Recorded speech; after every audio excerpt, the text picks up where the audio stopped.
Olá, alunos, graça e paz a todos. Hoje vamos dar início a mais um estudo que fala sobre, que tem como título, as profecias a respeito da obra salvífica de Cristo no Antigo Testamento. Então, meus queridos, nas aulas anteriores nós estudamos sobre queda do homem, sobre o que é conversão, o que é novo nascimento, o que é justificação, o que é graça. E hoje nós vamos olhar agora para o Antigo Testamento e vamos observar como ele se complementa com o Novo Testamento. Então, a gente vai observar, que o Antigo Testamento e o Novo Testamento, eles não se opõem. Na verdade, eles se complementam, certo? Porque a Bíblia, ela é um livro homogêneo. Na verdade, ela é composta por vários livros, que foi escrita por vários autores em diversos períodos da história. E só realmente um livro poderoso e sobrenatural como a Bíblia que é capaz de juntar todas essas histórias, todos esses livros de diferentes épocas e eles se complementarem, as histórias se complementam, é como se realmente Deus está por trás de tudo isso e como se estivesse costurando realmente essas histórias. E é isso mesmo que acontece. Então, vamos orar para a gente iniciar o estudo de hoje? Querido Deus, mais uma vez, Senhor, nós queremos pedir a Tua orientação para estudar a Tua palavra. Nos ajude a ter a mente e o coração aberto para receber a Tua palavra e aguardar em nossa vida, em nosso coração, em nossa mente. Em nome de Jesus, amém. Então, meus queridos, o Antigo Testamento, ele vai contar a história, da humanidade e de como Deus prepara essa humanidade para receber o seu presente, que é a salvação. Porque também nós percebemos que Deus, desde o Éden, desde a queda desse homem, então Deus vem trabalhando de maneira ativa para restituir o relacionamento com esse ser humano, que nós sabemos que foi quebrado com o pecado. Não é isso?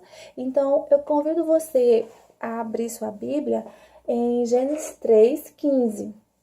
E eu vou ler só um versículo para a gente poder ver como Deus já tinha um plano e já vinha trabalhando, desde a queda do homem, para justamente restaurar essa comunhão com a humanidade.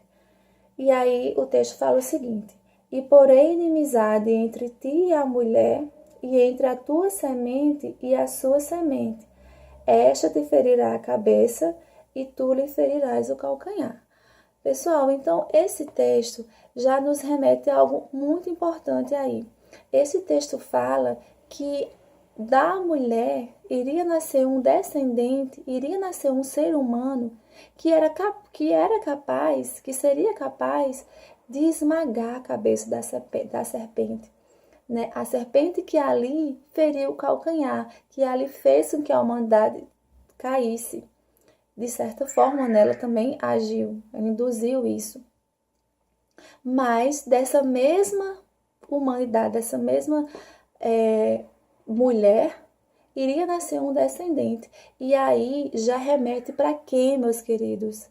Quem era esse descendente? Quem nasceria de mulher capaz de vencer a morte? Capaz de esmagar a cabeça do inimigo.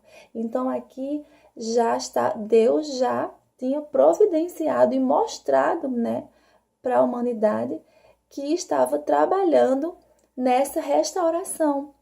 E aqui está falando do seu presente, que é quem? Jesus. Então, de uma coisa é certa, Jesus nasceria. Esse ser humano iria vir dessa mulher, dessa descendência.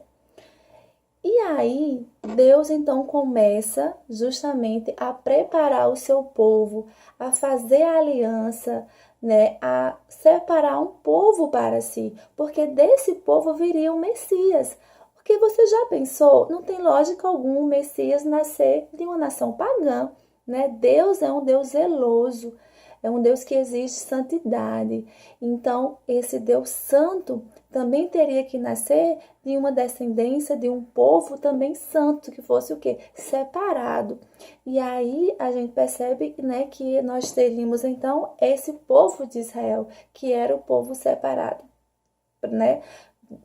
O povo separado que Deus escolheu, de onde nasceria esse Messias, e também esse povo tinha como objetivo também ser luz para as outras nações, servir como referencial, mostrar para aquelas nações pagãs, né, idólatras, que só existia um Deus, que eles serviam e conheciam o Deus verdadeiro, certo?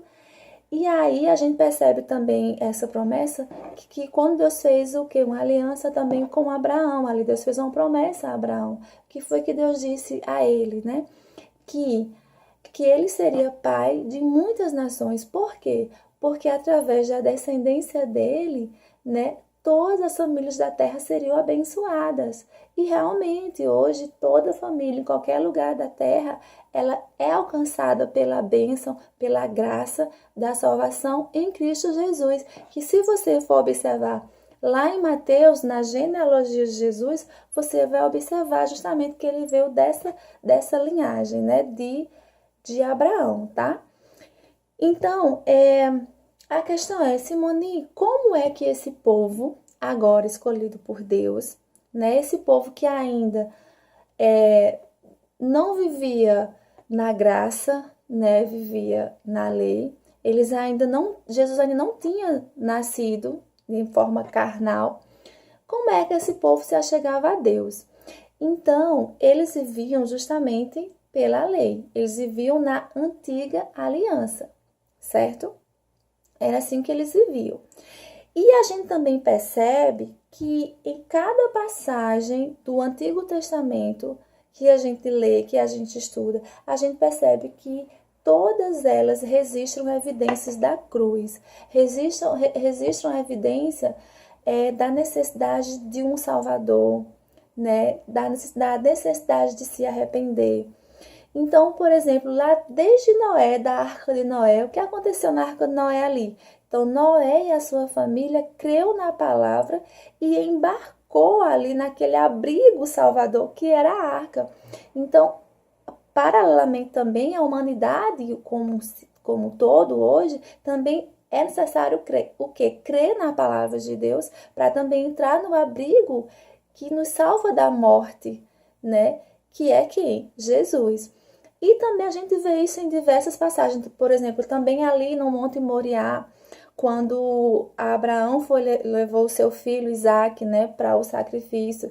E aí Deus providencia para ele, né, o quê? Um cordeirinho ali que queria morrer, queria ser sacrificado. Também nos remetendo a quê? Que alguém inocente também morreria em nosso lugar, né, e derramaria sangue por nós e nos justificaria diante de Deus. Então, se você for ler realmente cada história mesmo, tanto no período de reis, de juízes, a gente vai perceber justamente isso, né? Para essa figura de Jesus, do Messias, da cruz, tá? Então, nessas alianças também que Deus fez com o seu povo, Deus também fez uma aliança lá no Monte Sinai. Lembra que Deus deu a Moisés os mandamentos e também deu ali muitas outras leis também. Então, esse povo, por exemplo, para se achegar a Deus, eles não tinham livre acesso como eu e você hoje temos.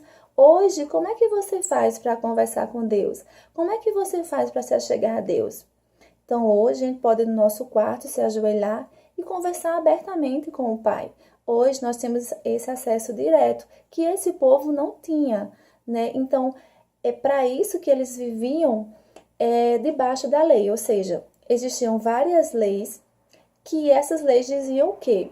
Essas leis mostravam como que eles teriam que se conduzir, como é que eles teriam que se portar, né, nessa vida e também diante de Deus. Então, por exemplo, para a questão da remissão de pecados, então esse povo, no caso, por família, teria que levar um cordeiro sem defeito, que fosse o melhor que eles tivessem. E aí ia levar para quem? Para a figura de um sacerdote, que era uma pessoa também separada. Não era qualquer pessoa ali que podia entregar a Deus esse sacrifício, né? Ele teria que entregar esse sacrifício a um sacerdote. O sacerdote fazia ali o holocausto, né? Para que Deus aceitasse aquela oferta e que eles fossem perdoados os pecados. Então, assim, existiam várias outras leis também e era um modo que eles tinham realmente de se achegar a Deus naquela antiga aliança. Mas essa antiga aliança ela era frágil. Por quê? Ela precisava da figura de um sacerdote, né? Ou seja, de alguém que ligasse, né, esse povo a Deus, né? Então, esse sacerdote vinha, pegava o sacrifício ali, né? Fazia preparava ali, e esse povo ficava lá, né? Aguardando realmente acontecer, né? O holocausto ali, o sacrifício, pelo seu pecado. Então, o que teria que acontecer? Então, o animal tinha que morrer, tinha que derramar sangue para que houvesse perdão dos pecados, ok? E isso aí eles faziam rotineiramente. Aí eles pecavam e tinham que fazer isso novamente. Então, era uma aliança frágil que apontava para a necessidade de uma nova aliança, onde fosse feito um sacrifício só, né? E que não precisasse dessa figura de sacerdote para que esse ser humano se achegasse até Deus. Mas aí, lá no livro de Gálatas, Gálatas capítulo 3, versículo 24, eu vou ler para vocês o que Paulo fala. Olha só. Aos Gálatas, né? Paulo fala o seguinte: a lei veio como um tutor até Cristo, para que fôssemos justificados pela fé. Então, justamente, a lei era o guardião desse povo, até que eles fossem justificados pela fé em Jesus, ok? Aí, nesse Antigo Testamento, dentre esse povo, né, que tinha que cumprir essa lei, que embora ninguém foi capaz de cumprir essa lei, então, o único ser humano que foi capaz de cumprir essa lei foi Jesus Cristo. Ele que cumpriu a lei e por meio dele nós somos justificados. E aí, nesse povo, dentre esse povo também se levantaram muitos profetas, que eram pessoas, justamente também homens e mulheres também, né, usadas por Deus, que iam mostrar o que ia acontecer.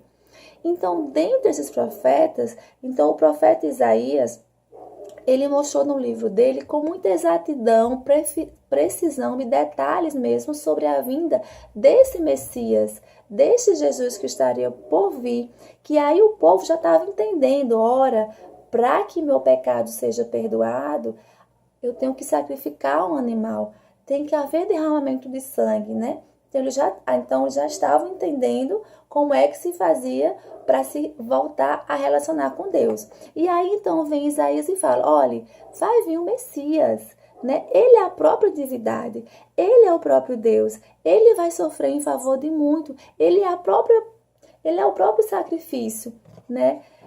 E ele vai nascer de uma virgem, ele vai estabelecer um reino de paz. Então, se você for ler lá Isaías 7, Isaías 5, 53 também, Isaías 61.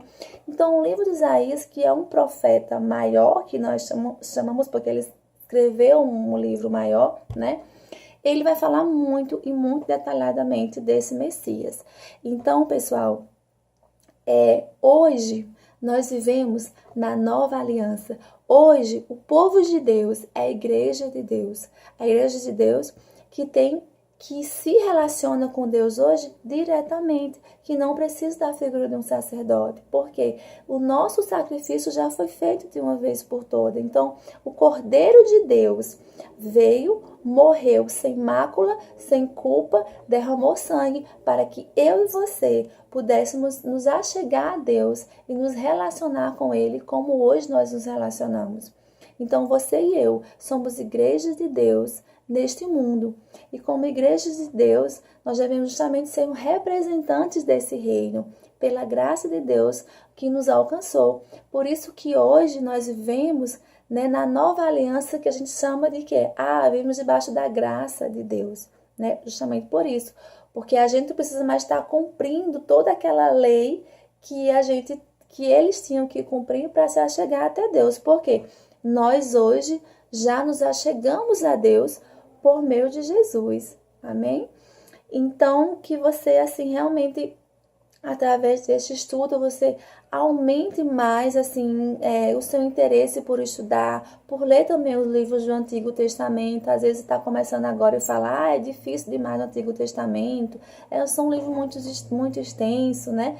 Mas é importante que você conheça a história, que você conheça, né, todo o desenrolar, como Deus foi trabalhando e como Deus também trabalha ainda hoje, porque a história da humanidade não terminou, né? Deus ainda está trabalhando e Deus hoje também já deixou as suas profecias. Simone, nós temos profeta hoje, nós temos aqui, ó, a Bíblia, nela já está escrita todas as profecias que também ainda hão de ocorrer, né? Porque esse Cristo, esse mesmo Jesus que veio, ainda voltará e há de julgar, né, esse mundo. E como igreja de Cristo, nós somos guardiões dessa palavra. E a gente tem que guardar, estudá-la, defendê-la e com fé, né, aguardar ainda o desenrolar da história da humanidade.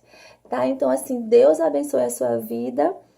E qualquer dúvida, mais uma vez reforçando, pode procurar, né? Pode anotar, porque aqui realmente é só uma síntese mesmo da aula, do que a gente pode conversar ainda com mais detalhe lá.